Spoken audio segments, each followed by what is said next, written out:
I am about to sew in the ends of this panel and also the back panel. This is the front panel of a test crochet that I am doing. Got my little bag here that I keep my bits and bobs in. I've got a little purse with my darning needles and then my little scissors, and I just keep this hung on the back of the living room door so I can grab it whenever I need it. It was actually the bag that a lobster apron came in, which was a gift from my friend Lou. But any excuse to have lobsters hanging about the house. Yeah, so the crochet test that I'm doing is this one, and I have checked and I am allowed to talk about it. It's the Easy Lace panel top. It's by lovely Kumbi of Handmade by Kumbi, and that's how the top looks. She's got it in a lovely yellow colour there. I was scrolling through Instagram and I followed Kumbi for a while. She's absolutely lovely, and she makes a lot of her patterns in Aran weight yarn. So I've just realised I'm filming this on my iPhone, which means I'm going to have to whack the sound up. Yeah, so I'm at the stage now where I've got the back and the front panel done, and I'm going to sew in the ends and block it before I sew it all together. But I have made this, I started it on Monday and I haven't had much crochet time at all because obviously kids and everything that's been going on in the week, work and everything, but I have completed the 2 panels. So all I need to do now is block it, sew them together, and then do the lovely ruffle edges here. So I'm really excited about this. It's been an absolute joy to make, but I'll talk about it in more detail on the podcast, including the yarn I'm using. I really hope you heard all that.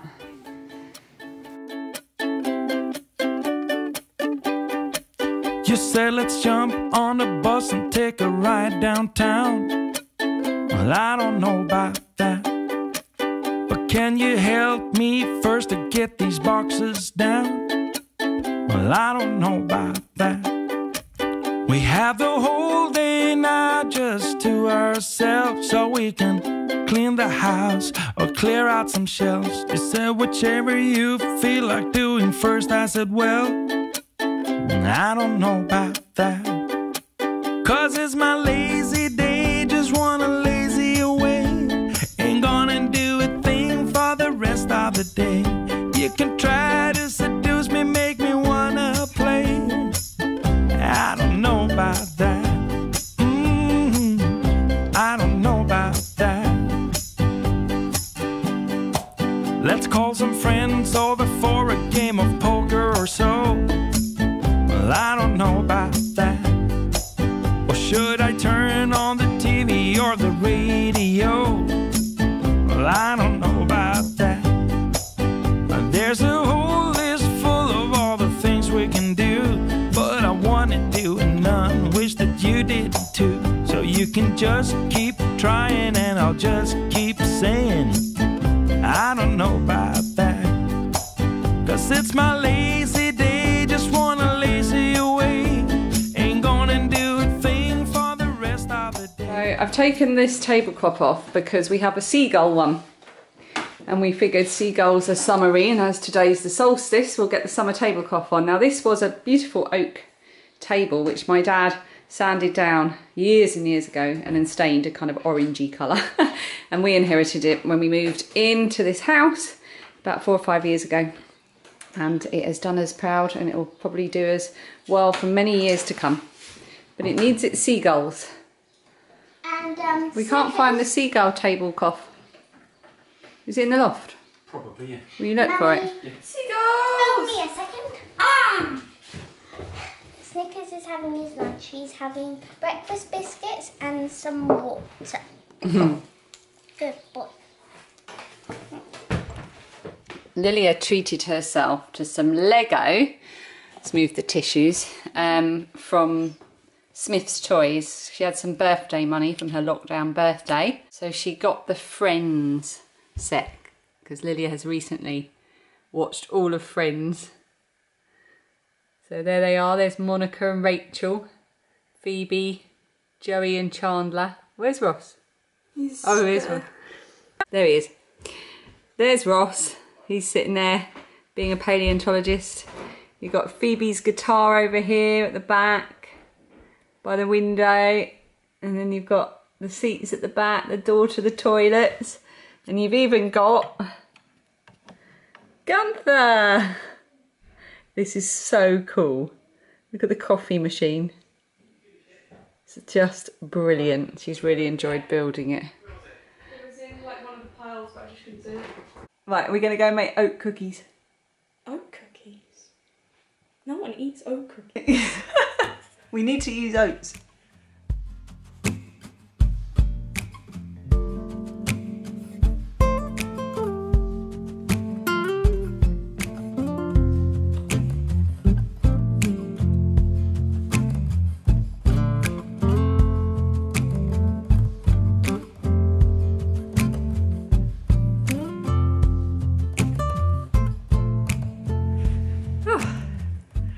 Hello, it is Saturday, it is the 20th of June, and I wanted to film a vlog today because it is the summer solstice, and I do like to very mildly mark the solstices.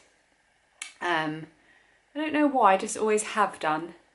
The summer solstice for me is a bit of a double-edged sword. So first of all, it marks the... Oh, I was going to bring something in to illustrate my point, and I will just go and grab it. Hold on. Right. The almanac. That's what I went to get to talk about. So on the summer solstice, it's basically, it means two things. One, it's the longest day of the year, which means very, very slowly and steadily after today, the days will start to get shorter. And the other thing it marks is traditionally the beginning of summer. So for me, the former is the thing that is cause for celebration as the days begin to get shorter, and not so much the beginning of summer. In fact, the beginning of summer fills me with so much dread that it makes me feel so anxious and unhappy, and it's really difficult feeling that way. And I know that a lot of you have said to me before that you feel a very similar way, but I do not like summer. I really cannot stand it. I cannot stand the heat, and I cannot stand, I think, the noise and the expectations that come with summer, and the weather, the constant sort of the warmth and everything, and the light really seriously make me feel very unhappy. And I know that's unusual, and it's difficult in a way, because when people say that they get seasonal affective disorder because of the gloomy weather, the shorter days, the darker nights and so on, people tend to give them a little bit of understanding. But if you complain about good weather, or what is seen as good weather, you do tend to get hit with a barrage of, oh, we should just make the most of it while it lasts, you know. We never get a decent summer in Britain, so you might as well enjoy it while it lasts, might as well get out and enjoy it. And I just don't feel that way at all. I feel like I'm on a rant now. I'm just trying to explain that when I say I don't like summer, I'm not saying it in a really frivolous kind of way. It really does. Oh, that was a motorbike going past. It really does affect my mental well-being in a negative way. Today has been great. It was overcast when we woke up. It's now sunny with clouds in the sky. It's warm enough to sit outside, but not so warm that you feel like you need to go and melt in a paddling pool somewhere. And the night will be cool as well. So I know that I've got nothing to worry about in terms of sleeping and staying cool overnight. But in the week, Wednesday, Thursday and Friday are set to be 28 degrees and just full sun all day. And I know that that's coming, and it's really, really making me anxious because, yeah, for so many different reasons. Yeah, so I'm just going to enjoy these days while they last. I'm going to go for a walk in a minute. I've got my prescription waiting for me at the chemist from the doctor for my high dose vitamin D supplements. Yesterday I was really, really suffering. I was very, very tired and I couldn't work it out. And then Dad said, well, it's probably the vitamin D deficiency. I was like, oh yeah, you're quite right. So I chased up the doctors, and it turned out that they were just waiting to let me know that the prescription had been done. So I'm going to go and pick that up and get a walk at the same time, probably listen to a few audio podcasts on my way. Oh, I didn't really need the almanac, did I? But basically the almanac I find an incredibly I don't know, reassuring thing to refer to throughout the year. It gives you information on sunrise and sunset times in sort of a northerly part of the UK and a southerly part. It changes every year. It gives you things about planting in the garden. Well, I'm very good at that. Information about tide timetables, things that are happening in the sky. Like, for example, we've got in the sky this month, is this? Yeah, in June, on the 13th, for example, there was a close approach of the moon and Mars, visible from about 2 o'clock until lost in the dawn at 5 AM, low in the southeastern sky. So little things like that. Obviously 2 AM, you're probably not going to get up and see it, but some of them are actually at times when you could, you know, stay up or get up early to see these things happening. Yeah, it's got jobs to do in the flower garden, what's going on in the hedgerow, gives you plants and things. Not that I'm very good at correlating the illustrations with looking at plants. Things to sow for the kitchen garden and some recipes. It gives you information about traditions. And at the beginning of each month, it also gives you a list of sort of key dates and traditional sort of celebrations, but also new ones as well. So for example, for June, it's got the dates there, and it's got obviously the start of meteorological summer. Meteorological, it's a word I can't say. Summer, like things like the Queen's birthday, the summer solstice, but it's also got things like the start of Pride Month, World Humanist Day, Glastonbury Festival dates and stuff like that. So it's really, really good. And I like to refer to it obsessively throughout the summer months for the sunset times. So let me go through this. In June, today, for example, the sun in Lowestoft, which is in Cornwall, rose at 4:29 in the morning, and it will set at 9:20, but obviously it will still be light probably until nearer 10. And then the very first indication of the night's drawing in will happen on the 30th, when sunset will happen at 9:18 instead of 9:19.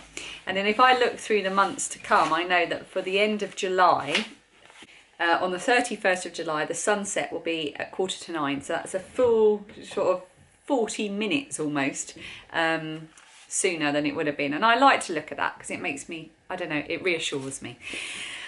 Yeah, so I just wanted to come up and say happy summer solstice for whatever reason you celebrate, whether you're celebrating because it means the days will gradually get shorter, or whether you're celebrating because it is the start of summer. I am going to do my best to enjoy the next couple of days, which are going to be considerably cooler than the coming days. And we have done a few other things today. The girls just playing with Lego. It's been very leisurely. I've managed to finish the panels on my crochet test knit, so they're drying, they're blocking and drying out in the sun now. That is an advantage as well, isn't it? Warm sunny weather means things that are blocking dry quicker. I also had an idea that when it gets really hot, the last couple of years I've done some solar dyeing, where I've put yarn into a glass jar with dye and left it out and let the heat of the sun heat the yarn and the water up so that the dye isn't absorbed. And that's been really fun to do. And what I thought I might do on the really hot days is maybe do that, but dye some yarn for Christmas socks. So I'm kind of mixing the two things, sort of using the heat of the sun, which I struggle with, to create a yarn that I'll use in the months where I'm happier. I thought that might be quite a fun idea. Anyway, it looks like I've been talking for 8 minutes, so I'm going to shut up and go and get on with my walk to the chemist.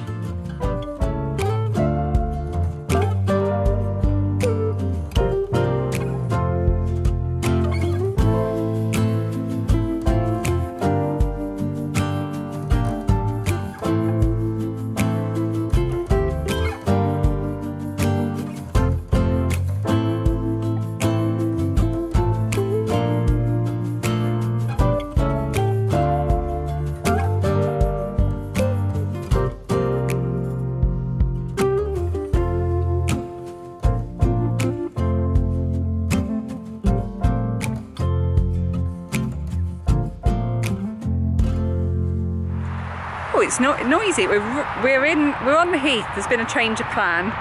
Turns out the chemist shuts at 1 o'clock on a Saturday. Good job I checked. Is it focusing? Focus. There we go. So instead of me walking on my own to the chemist, we all came to the heath. But the wind, which hopefully is not disturbing the audio, is blowing in this direction from the motorway, which is very busy today as lockdown is still easing. So you can hear that a lot. But it's a beautiful day for a walk on the heath. And the den that we found a few weeks ago is still here. So Phoebe's just adding to it.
Here's my little crocheted rock. This was completely freehand crochet. I used an Anchor Ada 6-ply crochet thread for this. Now my camera won't focus on it, so I'm just going to put a little video over the top as I'm talking.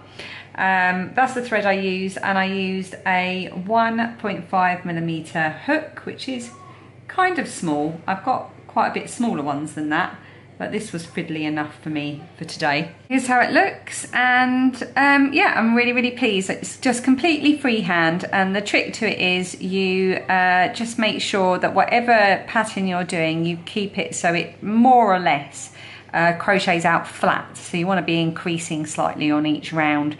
You don't have to be particularly accurate with it, as long as it's roughly flat. And then I did a round of single crochet and a round of half double crochet, that's American terms. And then I just wove the thread around, in and out of the stitches, pulled it tight around the stone and sewed it shut. And that is it. It's a little memento of the summer solstice in lockdown.